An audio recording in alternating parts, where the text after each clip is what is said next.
All right, let's turn to Job chapter 2. Job chapter 2. As I was explaining about the story of Job and the background of Job, many people think that book of Job is about how hard Job gone through this difficult time, and then if you continue to hold on to faith, then God will bless them. That's not the really purpose, and that's not the really agenda of Job.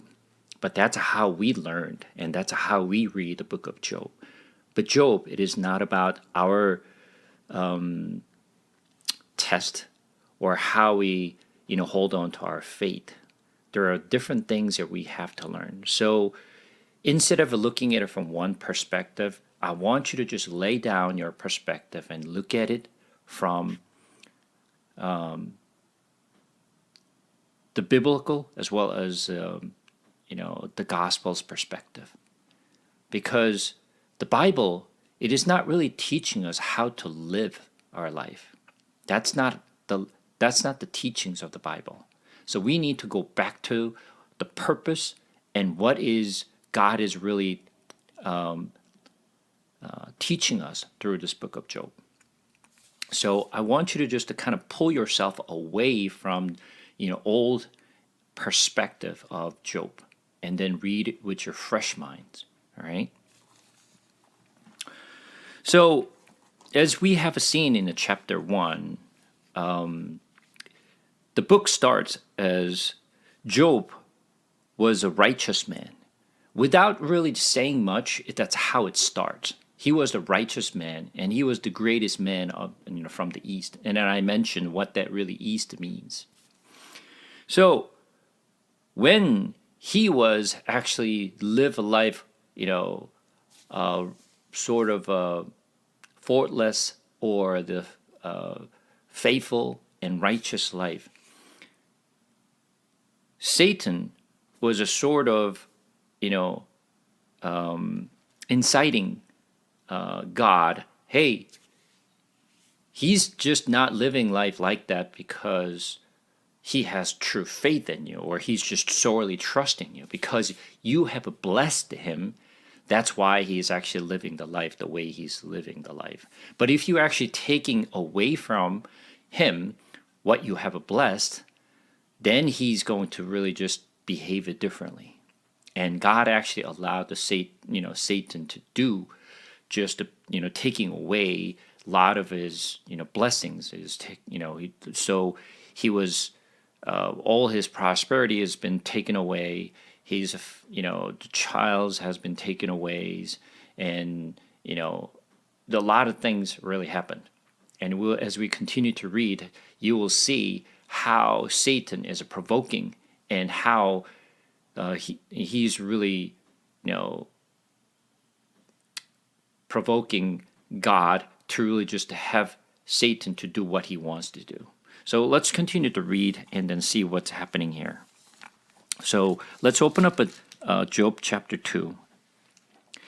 Again, there was a day when the sons of God came to present themselves before the Lord. The Satan also came among them to present himself before the Lord.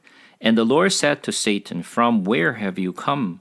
Satan answered the Lord and said, "From going to and fro on the earth, and from walking up and down on it." And the Lord said to Satan, "Have you considered my servant Job, that there is none like him on the earth, a blameless and upright man who fears God and turns away from evil? He still holds fast his integrity, although you incited me against him to destroy him without reason." Then Satan answered the Lord and said, "Skin for skins, all that a man has will give for his life. But stretch out your hand and touch his bones and his flesh, and he will curse you to your face." And the Lord said to Satan, "Behold, he is in your hand, only spare his life." So Satan went out from the presence of the Lord and struck Job and loathsome sores from the soles of his foot to the crown of his head. And he took a piece of broken pottery with which to scrape himself while he sat in the ashes. Then his wife said to him, Did you still hold fast your integrity? Curse God and die. But he said to her, You speak as one of the foolish women would speak. Shall we receive good from God, and shall we not receive evil? In all this Job did not sin with his lips. So the first thing that Satan did was literally taking all the possessions that he had, whether his children's, whether his possessions, and everything what he owned was literally just taken away. So when you look at it from his wealth perspective, he was living like a king in the region. When he was living like a king, that means he was really just enjoying his prosperity, and he was a respected man. He was literally just living as well life. When he was actually just living well life, and Satan really just struck him down with all the possessions that he has, and so everything that he owned was taken away. But he was in good health. At least he had his wife. So at least as someone to just to be with.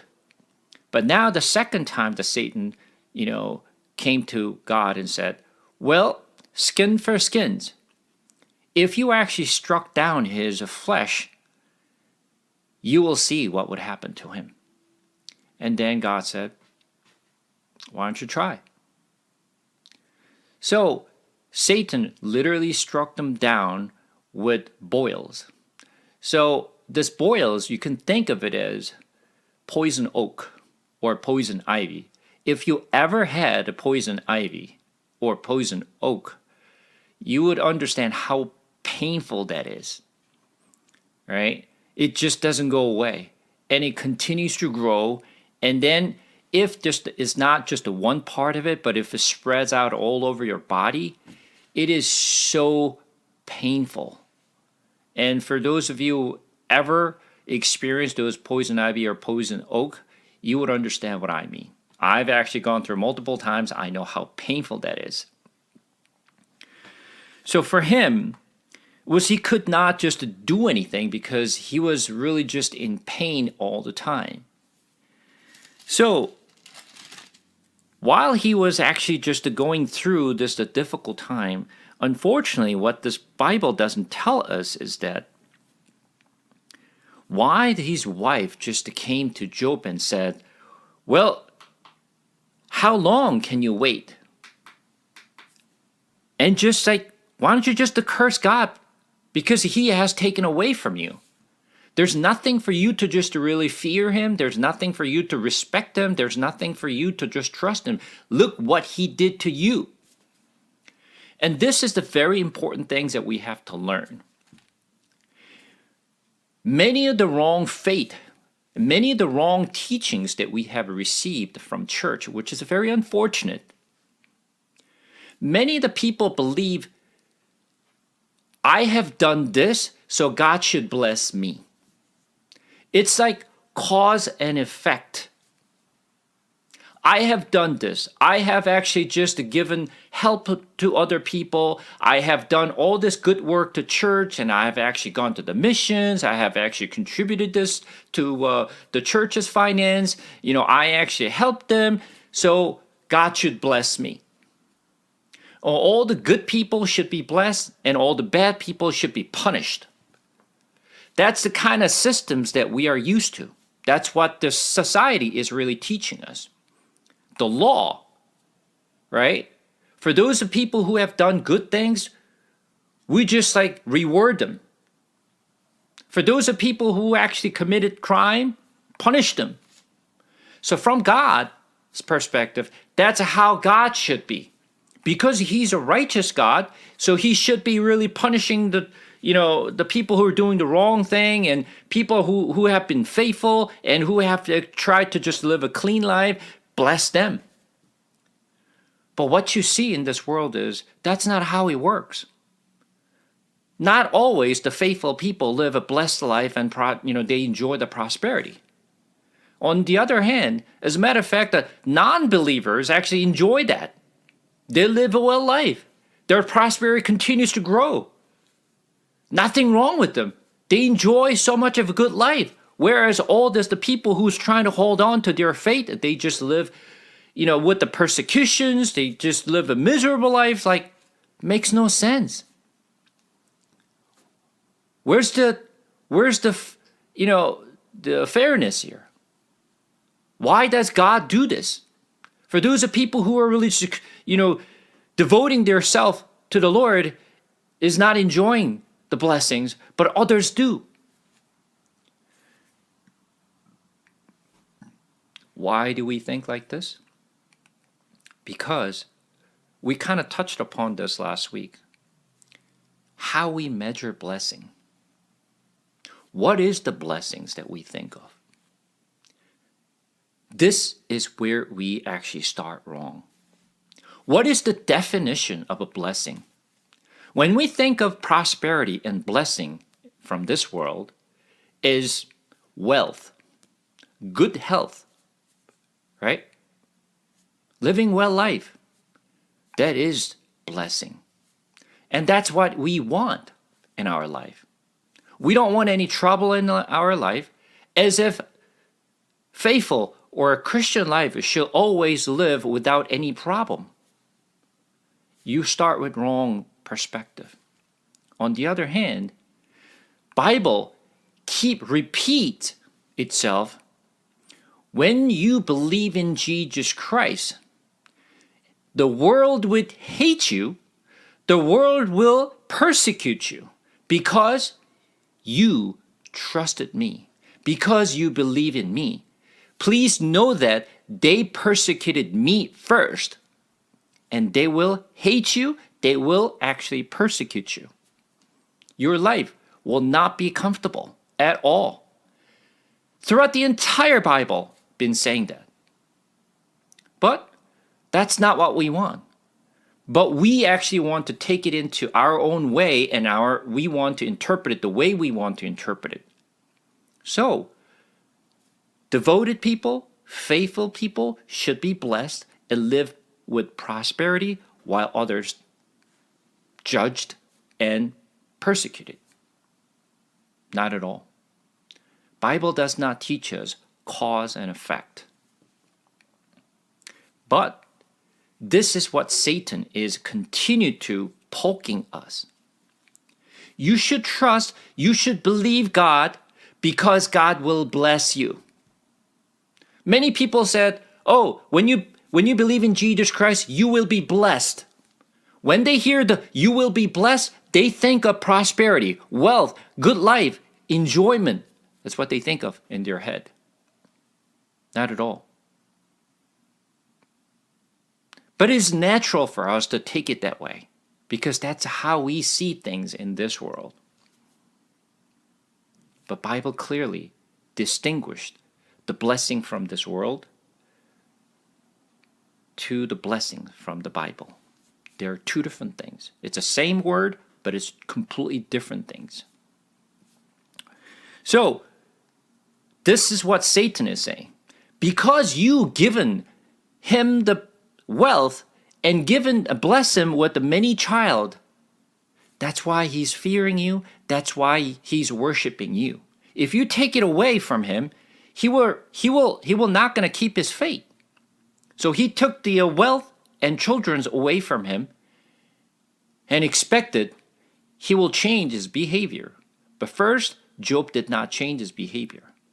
And the second attempt is, well, you strike him down with his body and bone, then he will abandon his fate. That's exactly what Job's wife did. God has taken away everything from us. Why are you worshiping him? Why are you trusting him?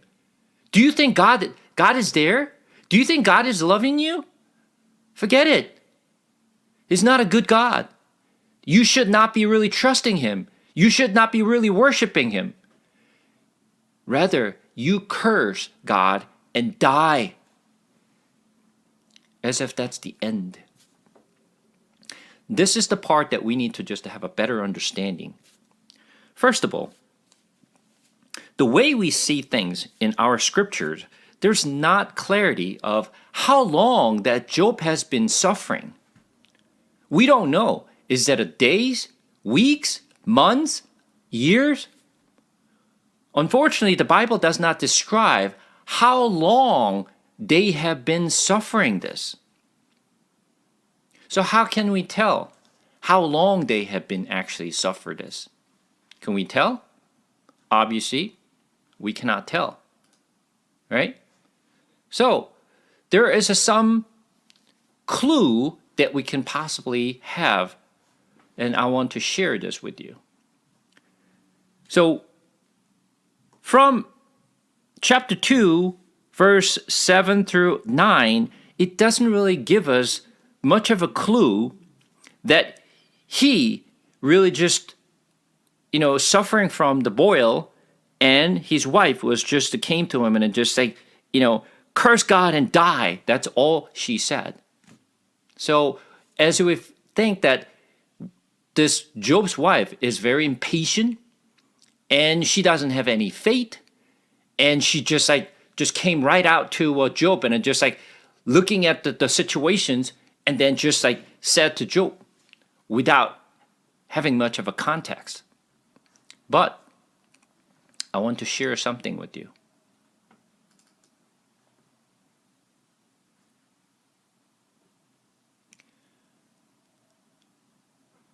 All right.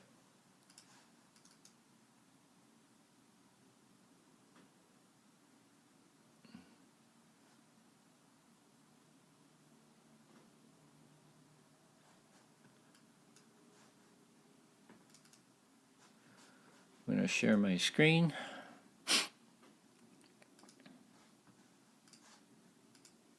Let me know if you see my screen. All right. This, what I'm showing you, is actually scripture reading coming from the Septuagint version of the Bible. And I mentioned several times about what Septuagint is. Septuagint is, for those of you who have not heard the background of what Septuagint is. Septuagint Bible is the one that it was widely used in Jesus' time. Literally, after the past of Alexander, the Alexander dynasty was divided into multiple different smaller dynasty, which is many of the generals who was under Alexander was actually, kind of taking part of what Alexander took over. And one part of the land that was governed by the Egypt area, he is the one who actually started many things in Alexandria. Alexandria is one of the biggest city in Egypt. And there he built big libraries. He wanted to bring all this knowledge from the world. So as you know, Greek at the time in ancient time, they're all about philosophy. They really just put a lot of emphasis and wisdoms and knowledge. So they wanted to keep the worldly knowledge in the city in Alexandria. So they built a huge library and brought all kinds of knowledge into the Alexandria. And what he did was literally just brought 70 elders from Jewish community and brought them back to the Alexandria and had them convert the Hebrew scriptures to Greek. So they translated Hebrew to Greek. The reason that he did was because at the time, the Greek, was literally governed every part of the world, and everyone was just wanted to use the Greek language, Greek cultures, and Greek, the customs. So everyone was used to use the Greek language rather than their own language. So as the people grew, and for those of the people who even in Israel, they started to forget about the Hebrews, but they just fluent in Greeks. Because for those of the people who use the Greek names and Greek cultures and Greek language and Greek literature, they were treated as like novel characters. So they chase after the Greek way of doing things. So they started to forget about the Greek, the Hebrew language. So Ptolemy is actually literally brought those elders from Hebrew, and I want you to just like translate this Bible to Greek language. And because a 70 elder came, literally there's a 72, but 70 elder came and translated this Hebrew Bibles to Greek, that's what we called Septuagint. And that's what Jesus was referencing, the scripture reading from Septuagint. So this particular sections that I'm sharing with you is on the right side, that's Greek, which is from the Septuagint. And left is literally the translation of what is written in the right side. So we're going to read from left side. Obviously, we cannot read the Greeks, right? So let's just read the translated version. So it is actually showing chapter 2, 7 and on. We're going to read. So the devil went out from the Lord and smote Job with sore boils from his feet to his head. And he took a potsherd to scrape away the discharge and set up upon a dung heap outside the city. And when much time had passed, his wife said to him, How long wilt thou hold out, saying, Behold, I wait yet a little while, expecting the hope of my deliverance.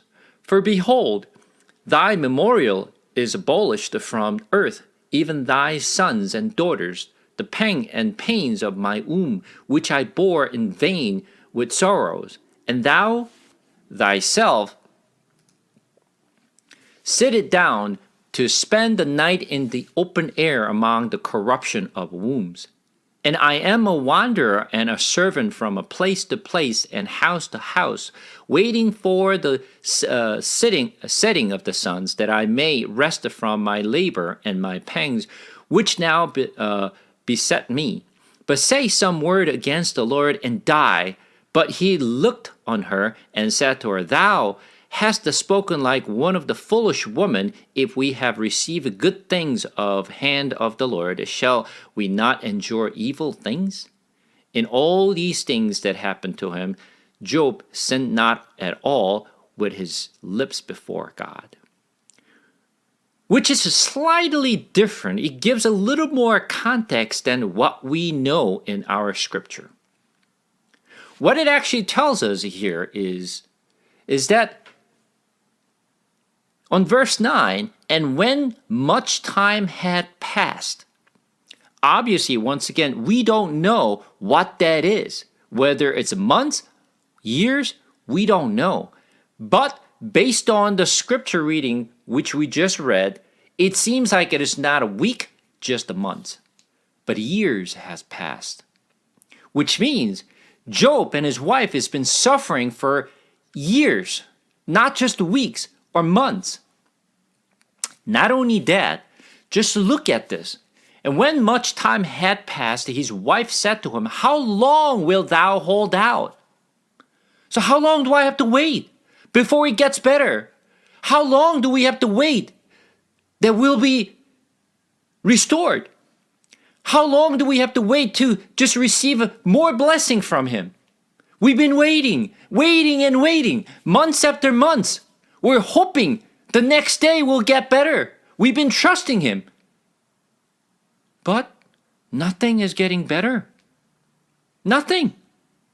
How long do we have to wait? Is there time? If I know, I maybe endure. But there is no promise, and we don't know how long we have to wait. Will he ever bless us again? Is he there?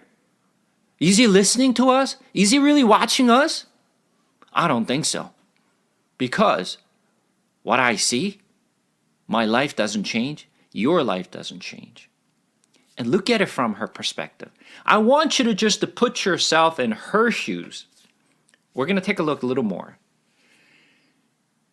How long wilt thou hold out, saying, Behold, I wait yet little while? Let's just wait little longer. Maybe next week. Maybe next month. We'll get better. We'll get better. I hold that hope week after week, month after month.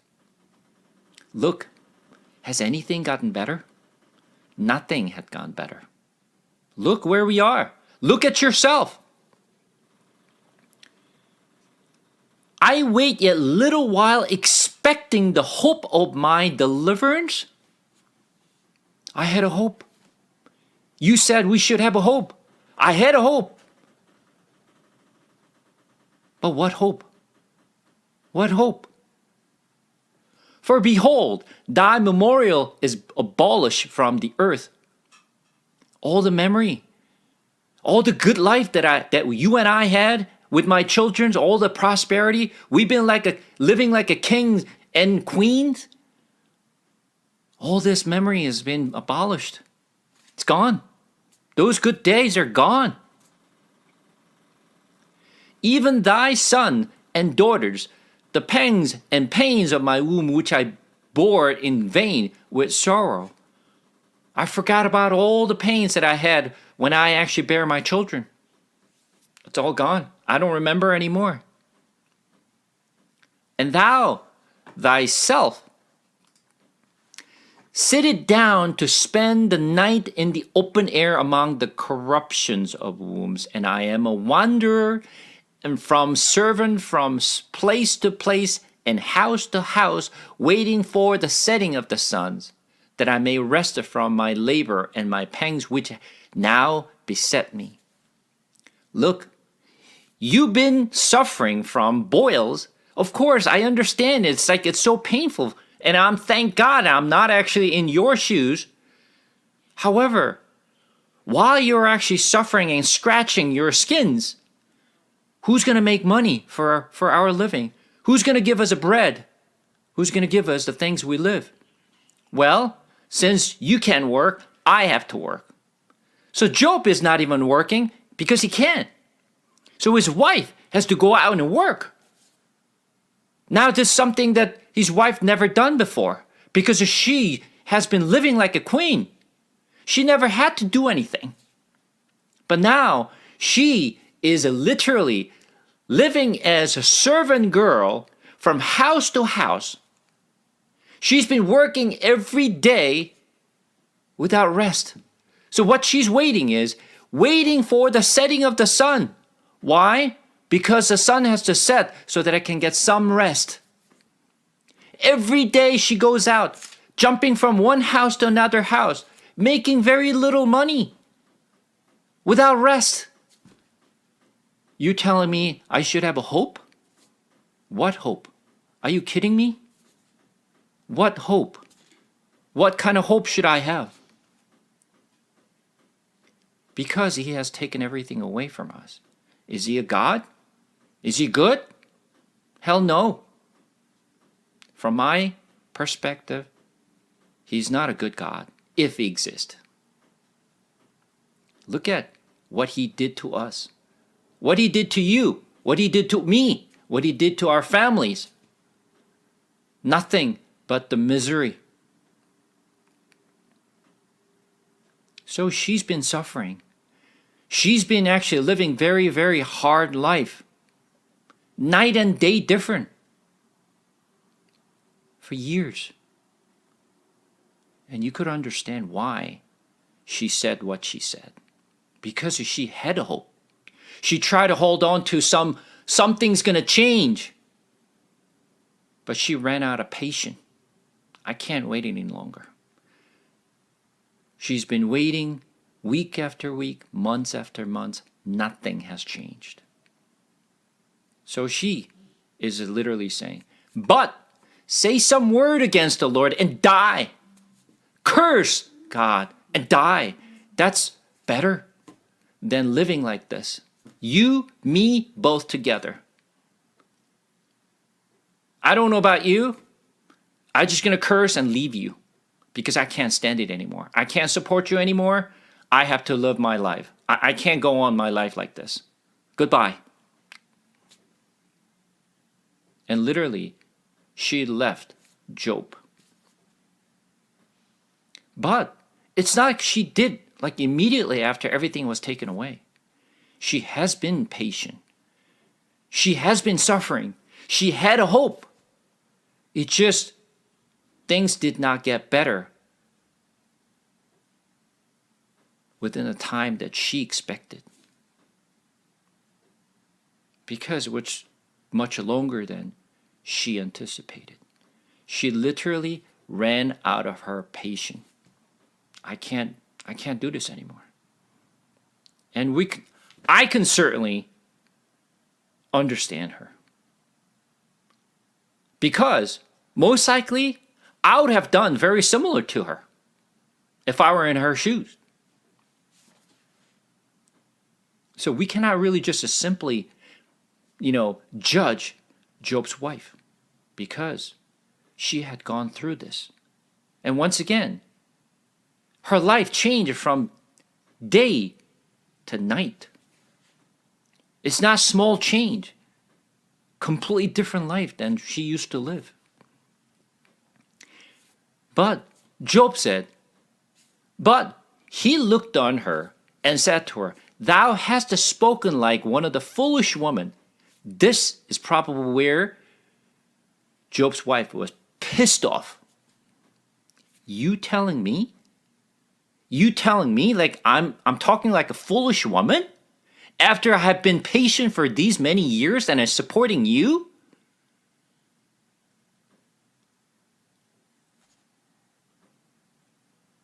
She was through. After I've been doing all this for many, many years and you were telling me I'm like a foolish woman? I'm through. I don't care about you anymore. And she left.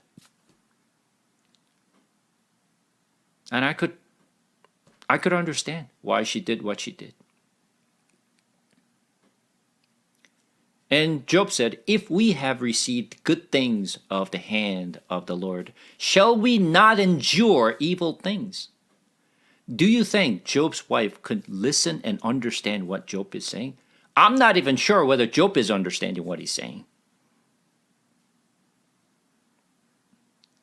And at the end, in all these things that happened to him, Job sinned not at all with his lips before God. Great. At least Job endured longer than his wife. But we're going to see how he changes. How he changes. Up to chapter 2, he's holding on to it. He doesn't want to throw his fate. He's holding on to it. At least he's trusting the Lord. But at the end of chapter 2, he started to change. So let's just take a look at some other parts. Verse 11. Now, when Job's 3 friends heard of all this evil that had come upon him, they came each from his own place. Eliphaz, Temanite, Bildad, Shuhite, and Zophar, the Naamathite. They made an appointment together to come to show him sympathy and comfort him. And when they saw him from distance, they did not recognize him, and they raised their voices and wept, and they tore their robes and sprinkled dust on their head towards heaven. And they sat with him on the ground 7 days and 7 nights, and no one spoke a word to him, for they saw that his suffering was very great. So, 3 of his friends heard the news, what happened to his friend. all his friends was similar to like Job. They were like the greatest man from that region. They were living like a king. And they heard how Job was actually living for the last few years. So they just, to come and visit and comfort Job.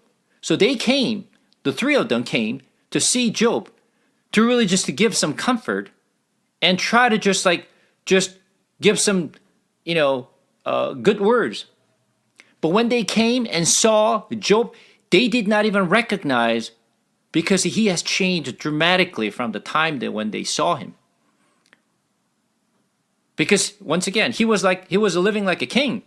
Now, he's living like a, homeless. And all this boils, scratching his skins all the time. Unrecognizable. Who is this? Are you Job? When Job's friends saw him and sat down with him for 7 days and 7 nights, they lost the word. They did not know how to comfort him, because what word will really comfort him? They just did not know what to say. They were just sitting down with him. No word to comfort him, because there's no way they could really say anything to Job. What would they say? Even if they said something, would that really comfort Job? They just could not say a word for 7 days. That's how bad the situation was. So you could understand the situations and how Job's been living for the past few years. Nothing has gone better. Life does not change. When is this going to end? What is the promise? No promise whatsoever. Just like I mentioned last week, when Joseph was put into prison, what hope would he have? Did God actually ever give him any promise when he'll be able to get out? No hope? No promise? At the time, when you are actually put into prison like that, literally you're going to die in prison. No hope to even get out. Your life is never going to get better. So how can we hold on to hope when there's no promise? When there's no timeline, when it's just going to end? If we have at least know how it's going to end, how long I have to suffer, at least we can have a hope to hold on to. But there is no hope. There's no promise at all. No one knows if it's ever going to get better. So when you turn to chapter 3, now chapter 1 and 2 is one section of the Job. Starting from chapter 3, now things change slightly. So we're going to read. After this, Job opened his mouth and cursed the day of his birth. And Job said, "Let the day perish on which I was born, and the night that said, a man is conceived. Let that day be darkness. May God above not seek it, nor light shine upon it. Let gloom and deep darkness claim it. Let clouds dwell upon it. Let the blackness of the day terrify it. That night let thick darkness seize it. Let it not rejoice among the days of the years. Let it not come into the number of the month. Behold, let that night be barren. Let no joyful cry enter it. Let those curse it who curse the day, who are ready to rose up Leviathan. Let the stars of the dawn be dark. Let it hope for light, but have none, nor see the eyelid of the morning, because it did not shut the door of my mother's womb, nor hide trouble from my eyes. Why did I not die at birth, come out from the womb and expire? Why did the knee receive me? Or why did the beast that I should nurse, at the breast that I should nurse. For then I would have lain down and been quiet. I would have slept, then I would have been at rest. With kings and counselors of the earth, who rebuilt ruin for themselves, or with princes who had gold, who filled their houses with silver. Or why was I not as a hidden, stillborn child, as infants who never see the light? There the wicked ceased from troubling, and there was weary are at rest. There the prisoners are at ease together. They heard not the voice of the taskmaster. The small and the great are there, and slave is free from his master. Why is light given to him who is in misery, and the life to the bitter in soul, who long for death, but it comes not, and dig for it more than for hidden treasures, who rejoice exceedingly, and are glad when they find the grave? Why is light given to a man whose way is hidden, whom God has hedged in? For my sighing comes instead of my bread, and my groaning are poured out like water. For the things that I fear come upon me, and what I dread befall me. I am not at ease, nor am I quiet. I have no rest, but trouble comes. When you listen to the claims that Job is making, now this is kind of different than what we have seen in chapter 1 and chapter 2. In chapter 1 and chapter 2, he tried to hold on to his faith, not to sin against the God with his lips. But starting from chapter 3, he started to complain. He started to really curse out his birth. Why? Why did I live? I should not have come to this world. It would have been better if I should have died when, my mother delivered me at birth. Why did they joy when I came out? I better not live this life. So he started to curse out his life. When he started to complain, when he started to curse out his life, what is he really complaining? He's complaining to God. Why did you make me? Why did you actually put me into this world? What's the reason? If you're going to do this to me, why did you do that? Many of the people believe that Job really did not sin against the God. Really? Think twice. Read it again. He does complain. But it's rightfully so. Do you think we would have done differently? We think we would have done it differently. I don't think so. You might, or we might, pretend that we're actually holding on to faith, but what comes out our heart will be completely different. How we feel in our heart will be completely different. Just because you don't say out loud does not mean that's not how you feel. Your anger, anxiety, frustrations will continue to grow from the bottom up.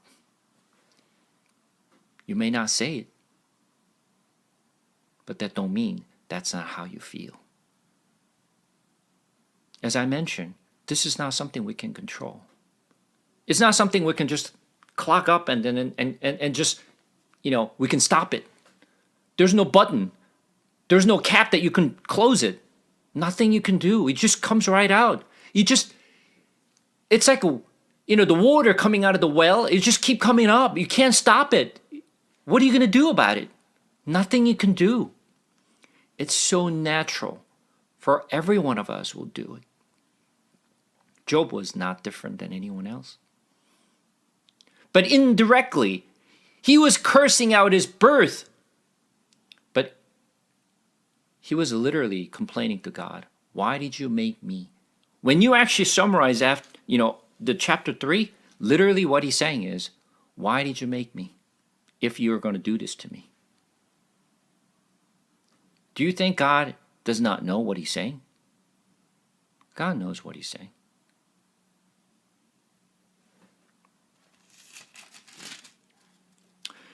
Chapter 4. Then Eliphaz the Temanite answered and said, If one venture a word with you, will you be impatient? Yet who can keep from speaking? Behold, you have instructed many, and you have strengthened and weak hands.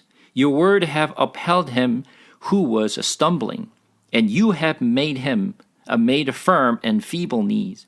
But now it has come to you, and you are impatient, and touches you, and you are dismayed. Is it not your fear of God, your confidence, and integrity of your ways your hope? Remember, who that was innocent ever perished? Or where were the upright cut off? As I have seen those who plow iniquity and saw trouble reaps the same. By the breath of God they perish, and by the blast of his anger they are consumed. The roar of the lion, the voice of the fierce lions, the teeth of the young lions are broken. The strong lion perish for lack of prey, and the cups of the lions are scattered. Now a word was brought to me stealthily. My ears received whisper of it, amid thought from visions of the night. When deep sleep falls on man, dread came upon me, and trampling, which made all my bones shake. A spirit glided past my face. The hair of my flesh stood up. It stood still, but I could not discern its appearance. A form was before my eyes. There was silence. Then I heard a voice.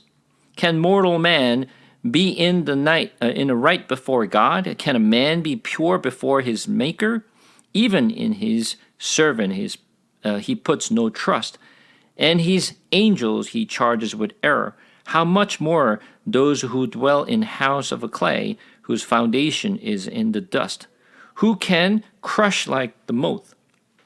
Between morning and evening they are beaten to pieces. They perish forever without anyone regarding it. Is not their tent cord plucked up within them? Do they not die, and that without wisdom? So Eliphaz, one of Job's friend, it seems to be the oldest man of all, opened up his mouth. After 7 days and 7 nights, they could not say a word, because after they had seen Job, they just became, speechless, did not know what to say. After 7 days, they started to think, you know what? After I've seen you, I saw that you actually guided other people who are weak, who need to be strengthened. You're always there to really help them. You actually give a good words to them. And when they're actually falling, you just held their hands and, brought them up. Great. You gave the good words to those people in the past. But now this disaster came upon you. When this disaster came upon you, now you're not living up to your word.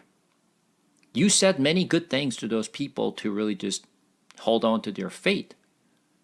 But now, look where you are. Look what you're saying. So, what he's saying is, when you look at the verse 8, this is how Eliphaz is literally seeing things. As I have seen, those who plow iniquity and sow trouble reap the same. What is he saying? As I mentioned, his concept is very simple. Evil one will reap evil. Good will reap good. Cause and effect. You must have done something wrong without anyone know. I did not know, or no one ever knew. But in the background, you must have done something wrong to be, punished like this. Because if you did not do anything wrong, you wouldn't be in this situation. So it's like whatever you put in, whatever you will get it out. If you have done this much, God would have actually blessed you this much. But even though you showed us, even though you said you have done good things, maybe, I don't know, but maybe, I don't think you actually did it right. And now you're seeing the result of it. So now Eliphaz is actually looking at Job in a different perspective. So Eliphaz become a little more judgmental. He already see things. You must have done something wrong to deserve this. God would not actually do this to the righteous people. This is where most people see things. Something disastrous happened in your life. You must have done something wrong to God. God is punishing you. What is the base of Eliphaz saying this? And even more surprising is this. He describes some things in his word. When you look at it from verse 12, he says this, "Now a word was brought to me stealthily.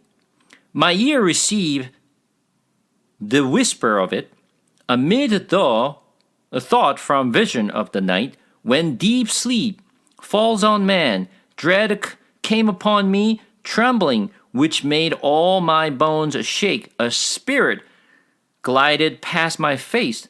The hair of my flesh stood up. It stood still, but I could not discern its appearance. A form was before my eyes. There was silence, and I heard a voice." What he's saying? Wow. He's actually experiencing something amazing. He's so spiritual that he can even hear God's voice. He sees things. He sees the visions. Oh, yeah. He seemed to be a very spiritual man. I heard what God actually spoken to me. I'm not saying this out of my mind.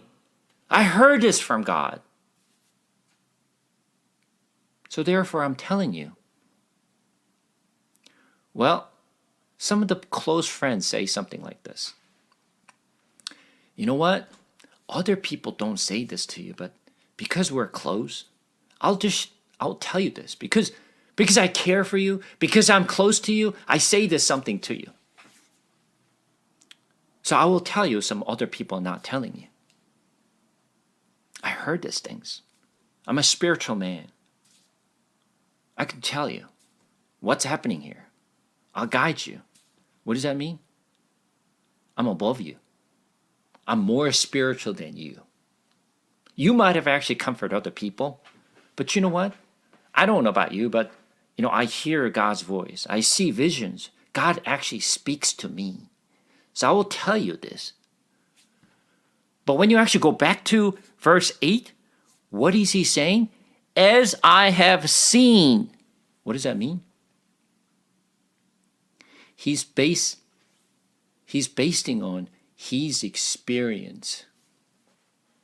I tell you, I have seen this very similar things in the past based on my experience, what I have seen, because I'm old enough to say this to you. I have seen many of these things in my life.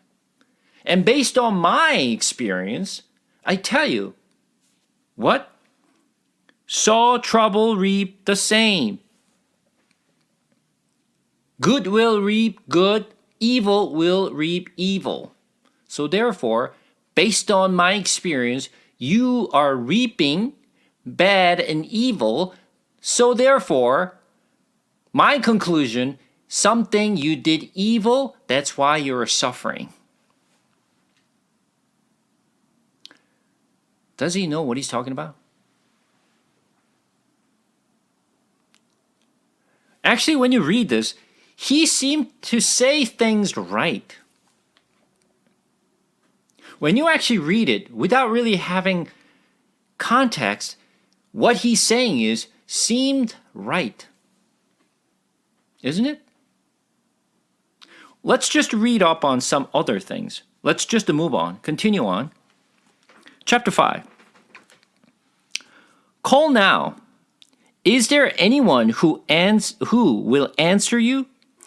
To which of the holy ones will you turn?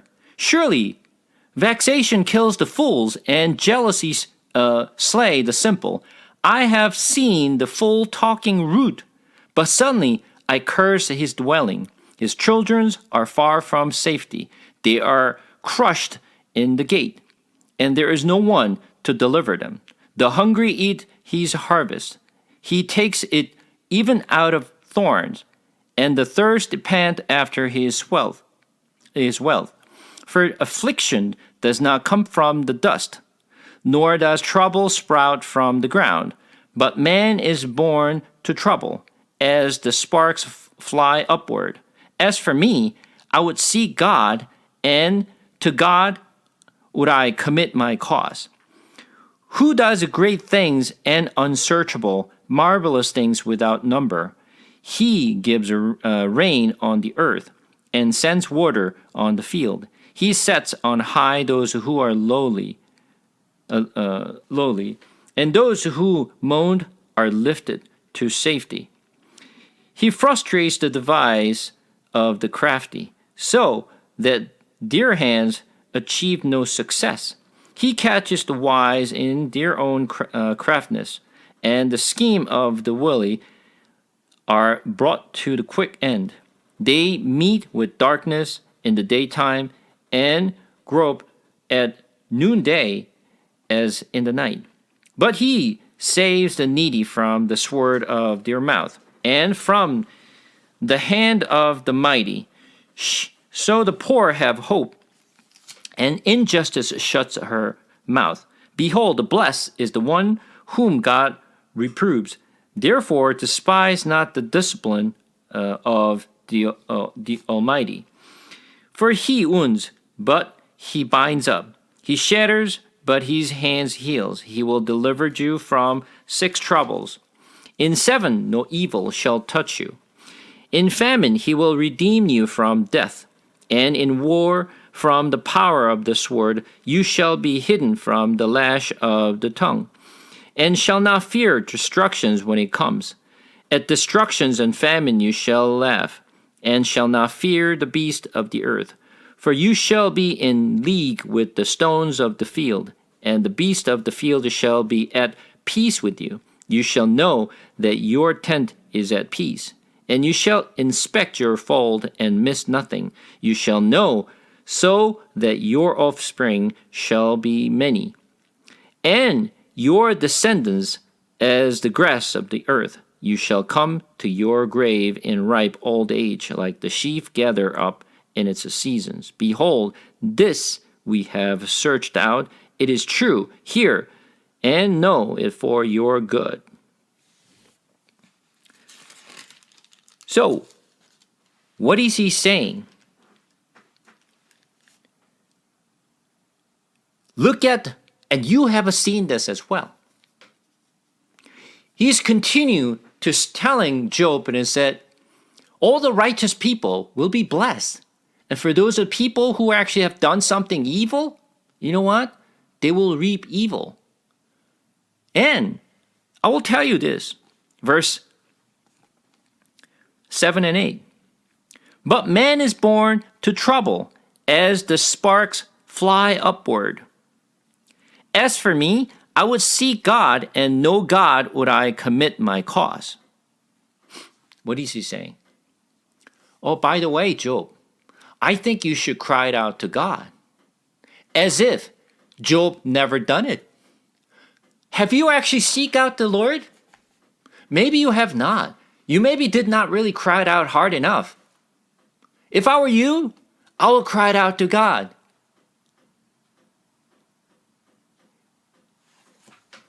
I'm not sure. Is he really comforting Job, or he's actually provoking Job? Is he really scratching his boils? What is he doing? I mean, like, he's not helping. He's just really just like, making things worse. It is not a comforting word. He's just judging Job. You have done wrong. You should cry out more.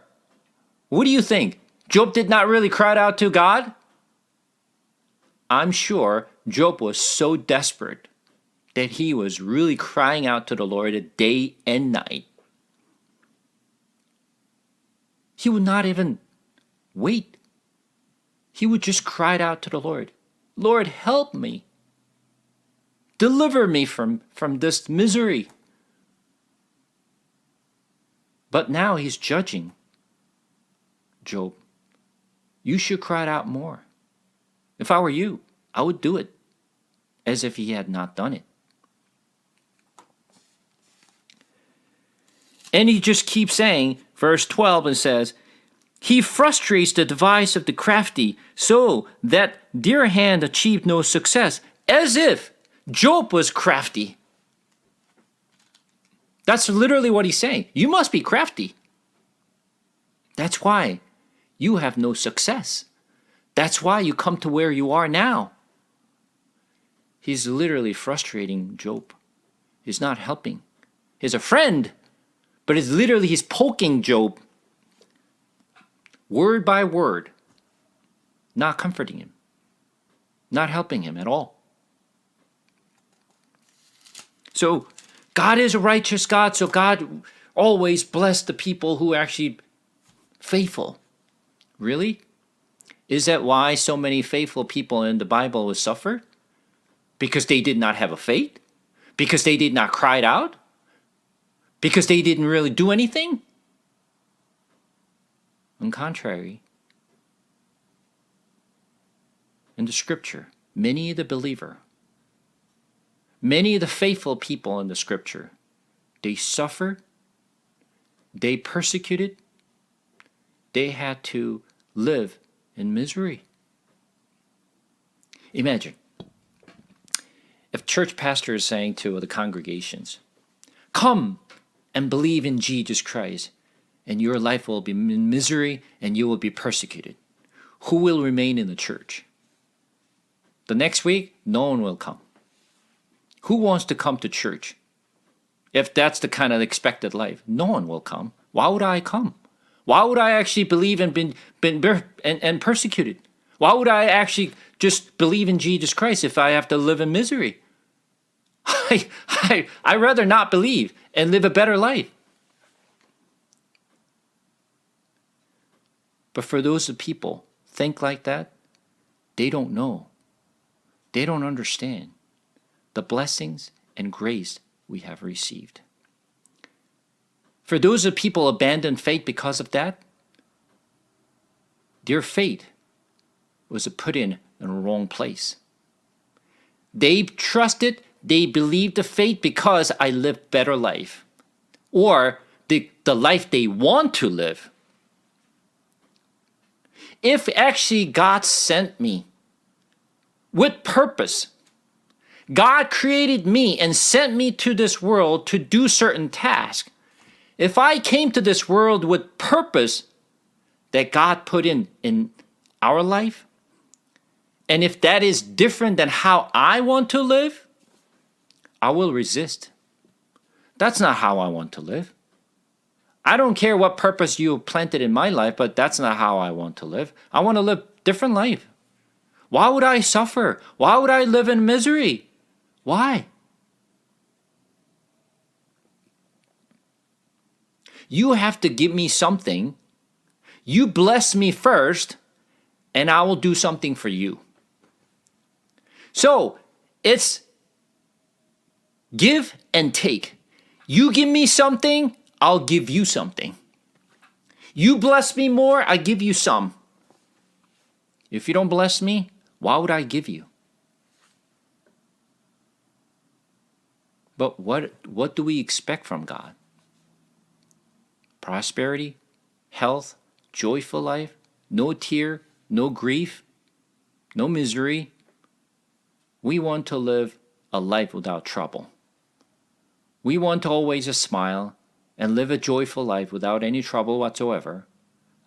our family's well, my job goes well, I continue to grow my prosperity, well, I'll do something for you. That's how many people believe. If that's the kind of things you have in mind, you come to a wrong place. That's not what the Bible's saying. Why? As I mentioned, we think of a blessing in different way than how Bible describe it. Imagine, I want you to think about it. This is not a good example, but I will give it anyway. You've been living well life. You're making good money. Your family's well. Everything is going well for you. One day, you got cancer or some disease that cannot be cured. And now you lost the hope. Everything what you had is about to lose because you could enjoy everything if you're still alive. If you're dead, there's nothing to really enjoy. Your family, wealth, whatever you have, it don't mean anything. Those things only valuable when you're still alive. So, if you're about to lose your life, what good is it? The rest of the stuff, if I die. But for whatever reason, some miracle doctor appeared, and with the incredible cure method, the doctor saying, I can treat this, and you don't have to die. I will save you. If the doctor came with the incredible and miracle cure that you can live, if it's going to cost you fortune though, you might have to actually just lose everything what you own. What would you do? You keep the wealth and die? Or you give up everything what you have and spare your life? What would you do? Some people may say, well, I don't want to lose everything. I'd rather die. Or some people may say that. Other people may say, I will give up everything what I have to save my life. Because what is more important to you? Wealth is more important to you, or your life is more important to you? People put different priority. Some people, wealth could be more important than their life, or other people, life is more important than their wealth. Which one is more valuable to you? Depending upon how you prioritize, you may make a different decision. What God has given us is eternal life and becoming sons of God. We may think that's not really important. It may not be important to you. It could be important to other people. For me, that is more important. I rather take the eternal life and salvation than anything what I own, because I put priority on them. Other people may decide a different priority, depending upon what is important to you. God has given me salvations. For me, is more important to me. And when I met the Lord, I received so much grace. And now I remember what I have received in my life. And I realized, as I mentioned at the very beginning, it wasn't me who worked very hard to gain what I had. It was just blessing. Of course, my life always had ups and downs, like everyone else. When I was up, when I was down, God was always there for me. When I look back, He was always there for me. For people, may see it differently. So, from Job's perspective and from Eliphaz's perspective, you must have done something wrong to deserve what you are going through. Once again, this is the worldly view, not biblical view. How do I know? How do you think I know that what Eliphaz is saying is not right? Is it what I think? Is it what I believe? Am I being judgmental of what he's saying is not right? How do I know? How do you know? Because I said so? Are you trusting me that I'm saying this? How do you know what Eliphaz is saying it is not right? You seemed right to me when you read it. How do you know?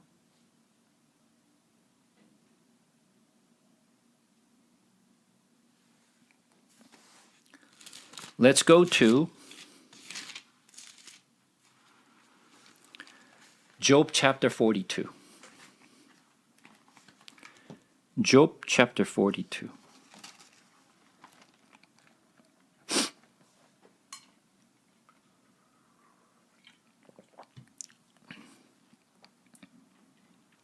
We're going to read from verse 7. After the Lord had spoken these words to Job, Lord said to Eliphaz the Temanite, My anger burns against you and against your two friends, for you have not spoken of me what is right, as my servant Job has. What is God saying? What your friends told you is not right. What he said was not right. I'm not saying it. I'm not being judgmental. This is what God said to Job. What your friend said, they did not know what they were talking about. They're not right. What they said, they were clueless what they were saying. They didn't even understand. They did not know me. They're saying out of their own basis, their own experience, what they said, some right, some wrong, they were not always right.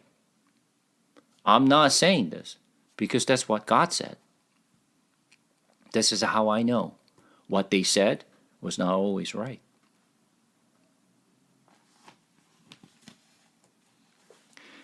Now, coming back to chapter 6. Well, before we get to chapter 6, take a look at chapter 5, verse 27. Eliphaz says, Behold, this we have searched out. It is true. Hear and know it for your good.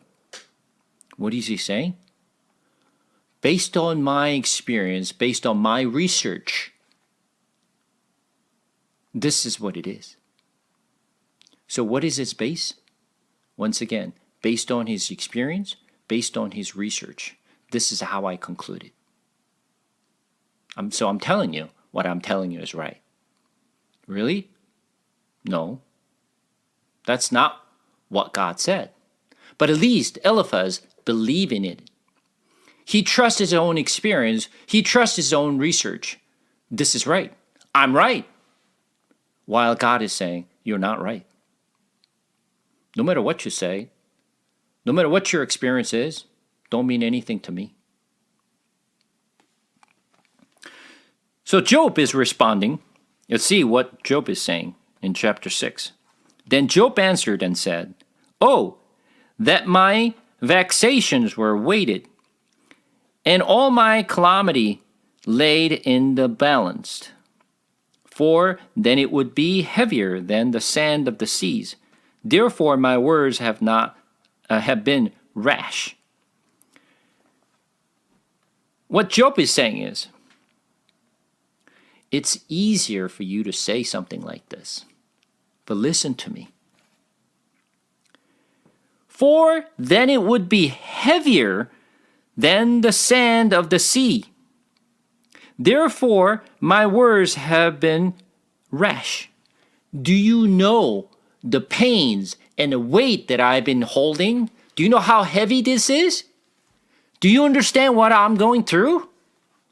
You might have seen other people suffering and you judge. You have no idea what is the weight of the pain that I'm bearing. You don't understand. You don't know a bit of it. He says, for the arrow of the Almighty are in me. My spirit drinks their poison. The terror of God are arrayed against me. What is he saying? He shoot the arrow to me. I am the weakest, and he's God. So he shoot the arrow to me, and the arrow pierced through my heart. What can I do? He's God. I'm a just creation. He shoot the arrow. How can I stop it? How can I actually just, block that arrow? That arrow, the pain, just pierced through my heart.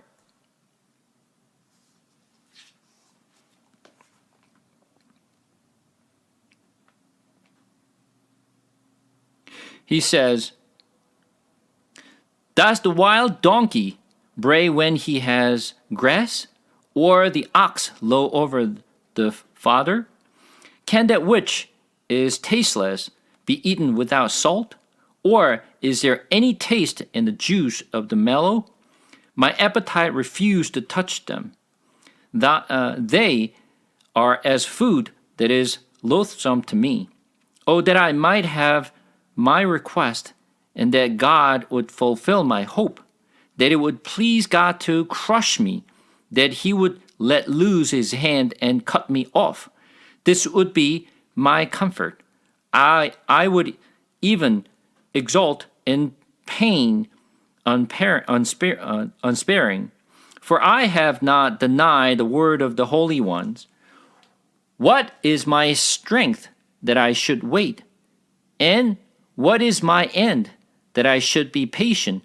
Is my strength the strength of stones, or is it my flesh bronze? Have I any help in me? When resource is driven from me, he who withhold kindness from a friend forsake the fear of the Almighty. My brothers treacherous as the torrent bed, as torrential streams that pass away, which are dark with ice. And there is a snow hides itself. When they melt, they disappear. When it is hot, they vanish from their place.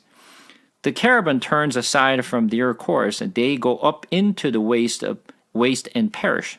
The caravan of Tema look. The travelers of Sheba hope. They are ashamed because they were confident. They come there and are disappointed. For you have now become nothing. You see my calamity and are afraid.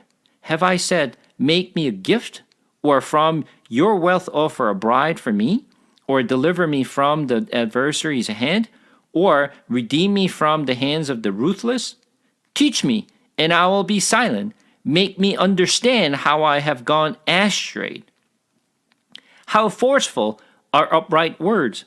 But what does reproof from your reproof? Do you think that you can reprove words when the speech of this despairing man is wind? You would even cast lots over the faithless and bargain over your friends. When now, be pleased to look at me, for I will not lie to your face. Please turn, let no justice be done.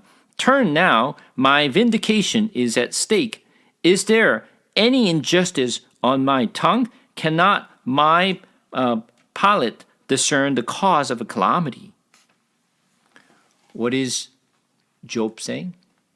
He's trying to say, what have I done wrong?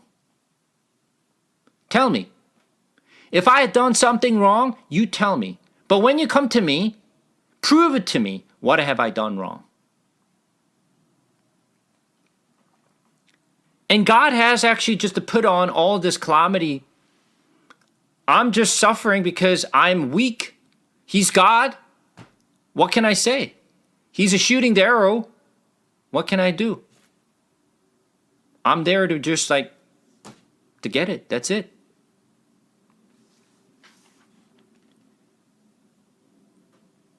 Did I ask for anything else? Did I ask for help? And 24 says, teach me, I will be silent. Tell me, teach me something. Did I say wrong? Make me understand how I have gone astray. Then I'll be quiet. Tell me, teach me. What is your basis you're saying this? And what he's saying? Verse 29. Please turn, let no justice be done. Turn now, my vindication is at stake. What is he saying? I have not done anything wrong. I'm righteous. It's different than what you're saying. I have not done anything wrong. Is there any injustice on my tongue? Cannot my palate discern the cause of a calamity? What have I done wrong? So he could not tell anything what he had done wrong. So at least, Job is believing that he has done wrong. I have been living righteous life. Here's the thing. When God created Adam and a woman, they're perfect, sinless, until they found the sin in them. God created the perfect, the righteous. But that righteous creations, Adam and Eve, one day they have a sin. And sin and destructions came upon their life. The perfect man and perfect woman has a sin. Let me tell you, are we living righteous life? All right, so let me ask a different question here. We have a basis of saying what's right and what's wrong, right? We judge the things what's right and what's wrong, what's good and what's evil. How do we judge that? What is right and what is wrong? And then, what is the fine line between good and evil? What line does it have to cross between evil and good? Where is that fine line? If you and I measured what I see it as good and evil versus what you think is good and evil, do you think that it lines up perfectly? No, it doesn't. You know why? Because everybody has their own way of seeing things, what is right and what is wrong. We all have a different basis and different way of measuring what is good and evil. So then let me tell you, whose basis is right? Your basis right or my basis right? How do we know which one's right?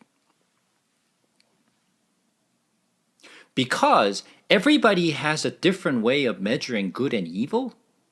That's why we have a law. Right? Everybody work towards that law. It doesn't matter what I think is right or what I think is wrong. When I have a trouble understanding you, I'm right. You're saying I'm wrong. Well, let's go to court. Let's what judge has to say based on law. Right? It doesn't really matter what I believe it is right or what you believe it is wrong. It doesn't really matter. Let's go by the book. Let's see what the law says. Right? Isn't that why we go to court? We go by the law because everybody has a different way of measuring good and evil. And this question I asked when I was covering Genesis. When the serpent came to Eve, or the woman, what did serpent say to the woman? Let's go back to Genesis for a second.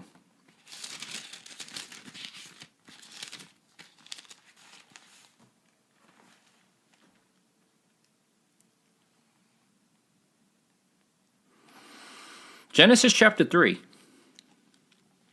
We're going to read from verse 1. Now the serpent was more crafty than any other beast of the field that the Lord God had made. He said to the woman, "Did God actually say, 'You shall not eat of any tree in the garden?'" And the woman said to the serpent, "We may eat of the fruit of the trees in the garden, but God said, 'You shall not eat of the fruit of the tree that is in the midst of the garden. Neither shall you touch it, lest you die.' But the serpent said to the woman, 'You will not surely die, for God knows that when you eat of it, your eyes will be open, and you will be like God, knowing good and evil.'" And I asked this question: is knowing good and evil is a good thing or a bad thing? Knowing good and evil seem to be a good thing. You should know what is good and evil so that you know what to do and what not to do, right? It sounds reasonable. Knowing good and evil is a good thing. So I said, does that means the serpent wanted to give you something good to you or something bad to you? Serpent did not want to give you anything good. Serpent wants you to fail. That's why he's actually telling you, if you eat this fruit, you will know what is good and what is evil. It sounds right to me. We should know good and evil. But when you think of it, serpent did not want you to have anything good. He wants you to fail. That's why he was deceiving you. You should know good and evil. You will be like God. What does that mean? You will become God, knowing good and evil. And she took the fruit and ate of it, and she gave it to her husband, Adam, and Adam also ate it. And their eyes were open. From that moment, what did they do? They started to judge what's good and evil based on what they think. Before, what God said good is good, what God said evil was evil, based on what God said.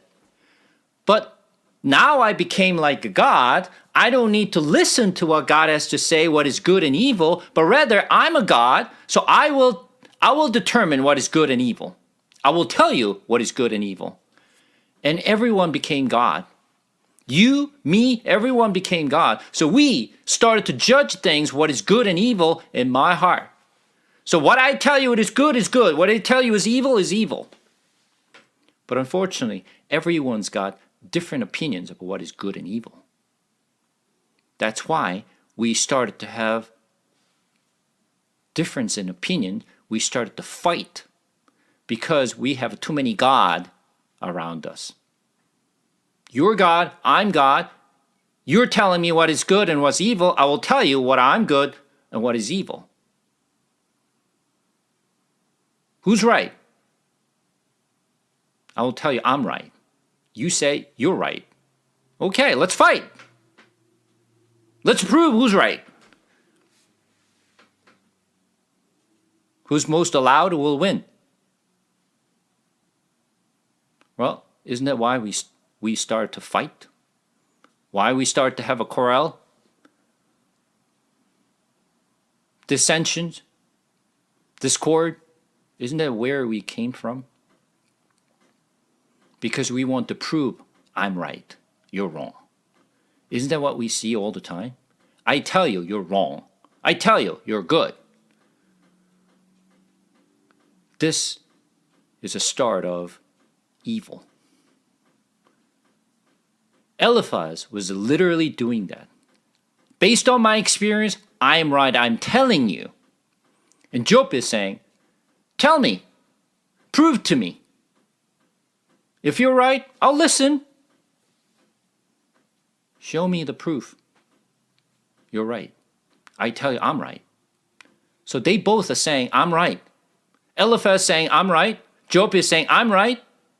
They started to have an argument because they're not in agreement, because everyone's got their own opinions about what is good and what is evil.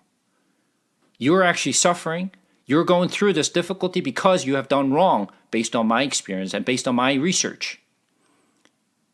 And Job is saying, what are you talking about? You have no idea what I'm going through. Prove it to me. What have I done wrong? Make me understand. I don't understand what the hell you're saying. That happens all the time in our life. Isn't that what we have between, our spouse? How many times actually just get into an argument to just prove I'm right and you're wrong? All the time. We do that all the time. Especially the day that we actually go to church. We even have different opinions about what we think is right and what's wrong.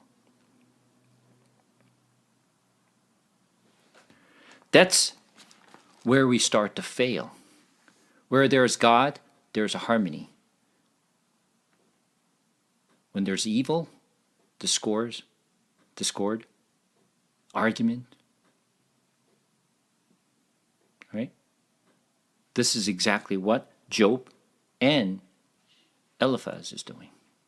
They're both proving they're right.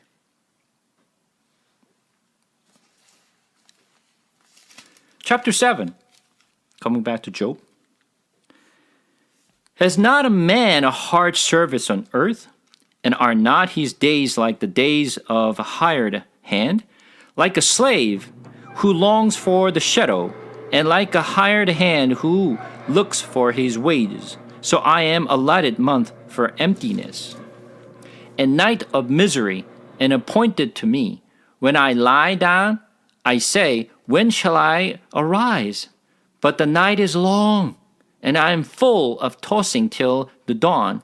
My flesh is clothed with worms and dirt. My skin's hardened, then breaks out afresh. The days are swifter than a weaver's shuttle, and come to their end without hope. Remember that my life is breath.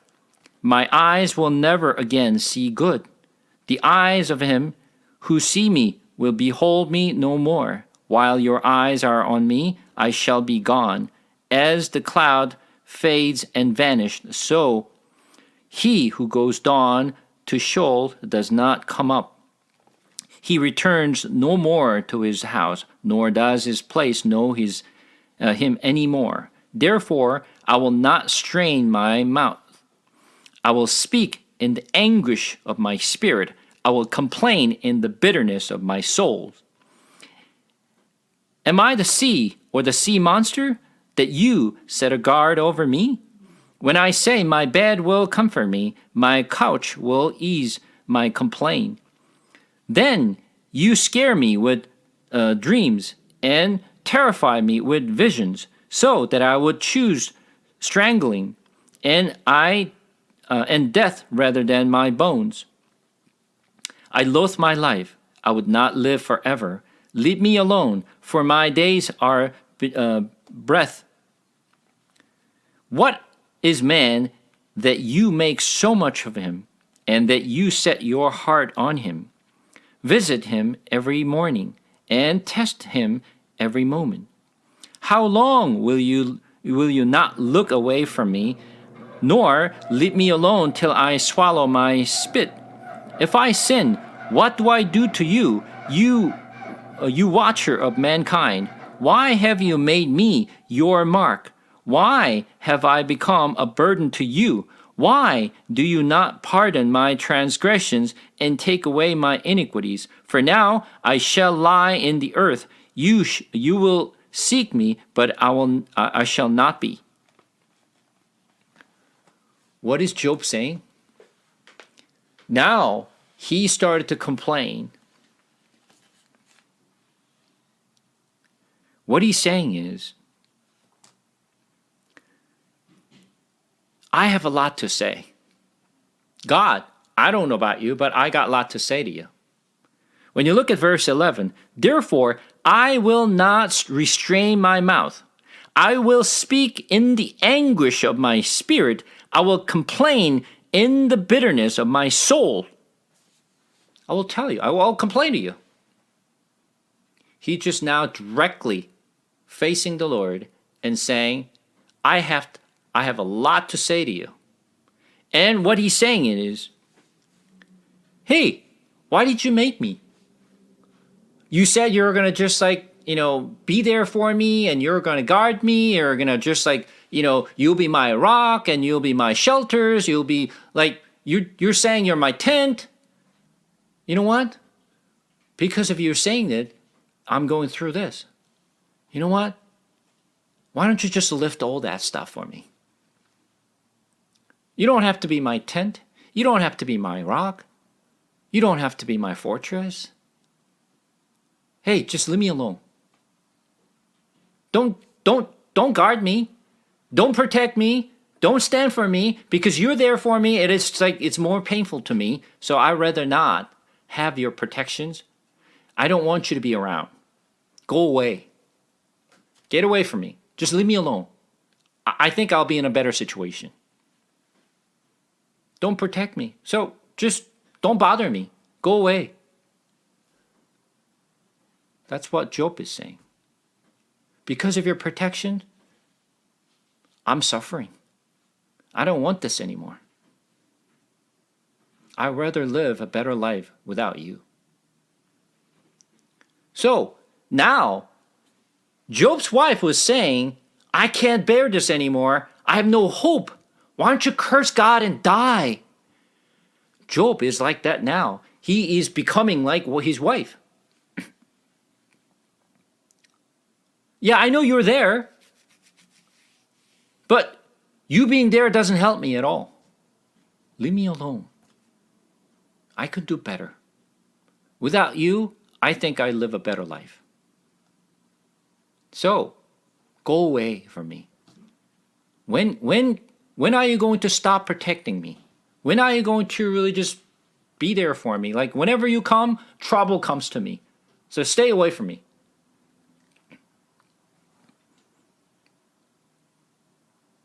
Is that what Job is saying? That, he's just to hold his fez and he's actually holding on to his faith straight? No, that's not what you see in the scripture. That's what we heard from the lecture. That's what we heard from the Bible teaching. But that's not what we're reading here. But rather, he's complaining. He said, leave me alone. We think, without his help, I think we can live better life. I think I can save myself. I can come out of this misery myself. I think I can do a better job than you do. If you're not around, I can literally just come out of this this deep holes that I'm in. I can come out of it. I can help myself to come out of this hole. At least we believe that. We think we can do a better job than God. So, Job is trying to become God himself. I can help myself. So don't bother me. But I understand where he's coming from. Because I think I would be the same if I'm in his situation. I believe myself better. I think I can do a better job than God. I think what you're doing is just a terrible job.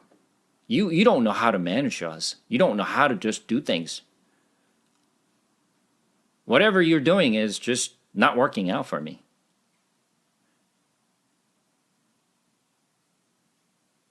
This is how we see things. We think we can do a better job than God. God is listening what Job is saying. And God sees he's changing. He starts to complain.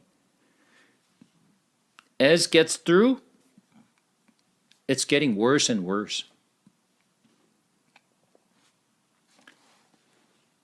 And now, at least, he understands sovereignty of God. He understands, he acknowledges it. I know you have control. I know you're God. I know I'm a creation. But just leave me alone. And now, his friend, the second friend, Bildad is saying this, chapter 8. Then Bildad, Shuhite, answered and said, How long will you say these things, and the word of your mouth be a great wind?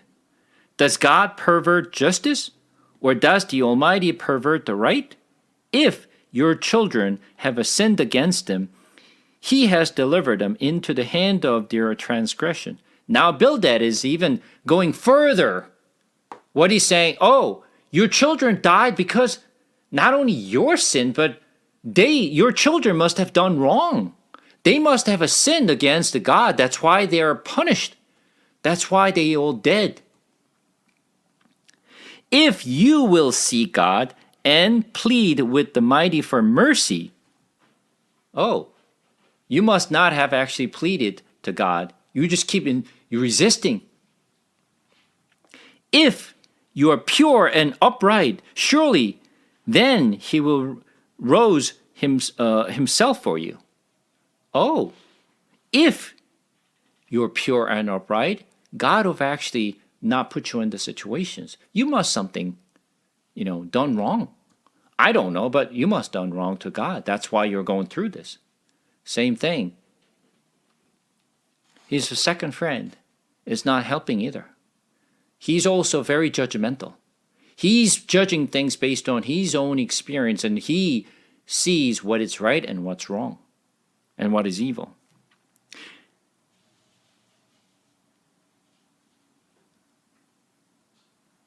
If you are pure and upright, surely then he will rose himself for you and restore your rightful habitation. And though your beginning was small, your latter days will be very great. Well, this is probably one of the most famous quote that everybody is using from Book of Job. You're probably familiar with this particular verse. But you know what? People do not understand where this came from, who said, and when he said it. They just picked this particular verse, and then this is a great verse, and memorize this. And they want to put their own interpretation what this means. But you know what? Bildad did not know what he was saying in saying this. And we're just picking this word. This is great. I should memorize this. You're small, but your ladder will be great. Wow, good verse. Without knowing what Bildad is saying. He has no idea what he's saying. And he's saying this based on his judgmental system. For inquire, please, bygone ages, and consider what the fathers have searched out. For we are out of yesterday and now know nothing, for our days on earth are a shadow. Will they not teach you and tell you and utter words out of their understanding? Can papyrus grow where there's no marsh? Can reeds flourish where there is no water? While yet in flowers and not cut down, they wither before any other plants. Such are the path of all who forget God, and hope of the godless shall perish. His confidence is served, and his trust is at spider web. He leans against his house, but it does not stand. He lays hold of it, but it does not endure. He is a lush plant before the sun, and his shoots spreads over his garden. His roots entwined the stone heap. He looks upon the house of stones. If he is destroyed from his place, then it will deny him, saying, I have never seen you. Behold, this is the joy of his way. And out of the soil others will spring. Behold, God will not reject a blameless man, nor take the hand of evildoers. He will yet fill your mouth with laughter, and your lips with shouting. Those who hate you will be clothed with shame, and the tent of the wicked will be no more. So what he's saying? He literally saying, you know what? I agree with Eliphaz. Exactly what he said is right. I agree with him. You must have done something wrong to God to go through this misery. If you had done right, God would actually stand for you and he will just restore everything for you. But because you're going through it for a long, long time, there must be a reason. You have done something wrong. I don't know what it is, but based on what I see here, that's all I can say. You have done something wrong. You have done wrong to deserve to go through this experience. And by the way, learn from the history. You know, you have seen what people gone through. You saw it as well. Isn't that what you experienced as well? Which is not helping. Once again, neither Eliphaz or Bildad know what they're talking about. They're only saying out of their own mind and their judgmental system and their own way of measuring what is right and what is evil. And this conversation goes on and on and on. The friends keep telling Job, now it's time for you to confess what you did wrong and cry it out to the Lord. Just repent. Cry it out to the Lord. It's okay what you have done wrong. God will forgive you. God will restore. So just know what you did wrong and tell the God what you did wrong. God will forgive you and God will restore you. Which is not the case. Why would actually faithful go through this difficult time? Why are we being persecuted? Why are we being hated? If we don't have Jesus, if you don't have to believe in him, we don't have to be judged. We don't have to be hated from this world. But because we believe in Jesus, out of no reason, people hate us.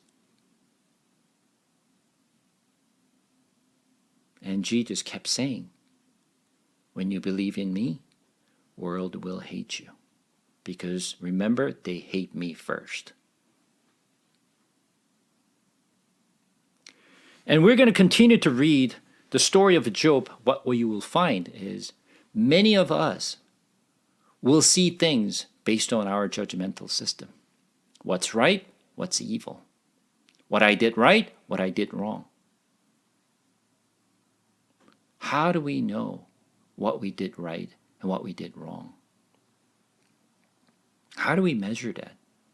What is good and evil? And of course, we will find out how does Job end and what God has to say from everything what both Job and his friends had said. And this is going to be a journey to find out. And when you read this, you will find it's very similar to what we believe and what we think. They're not far from what we believe. This is literally what we claim, what we say, what we think. Not much different. But God is telling us what we think, mostly wrong. And we're going to find more of this as we continue to read the book of Job. So up to this chapter 8, we're going to just cover here, and then we're going to continue on from chapter 9 and on. And once again, I'm going to try to go through Job as quickly as possible and read through it, not just finishing the book of Job as fast as we can, but just going through what they're claiming and what God has to say and what really God is really telling us. All right, up to this point,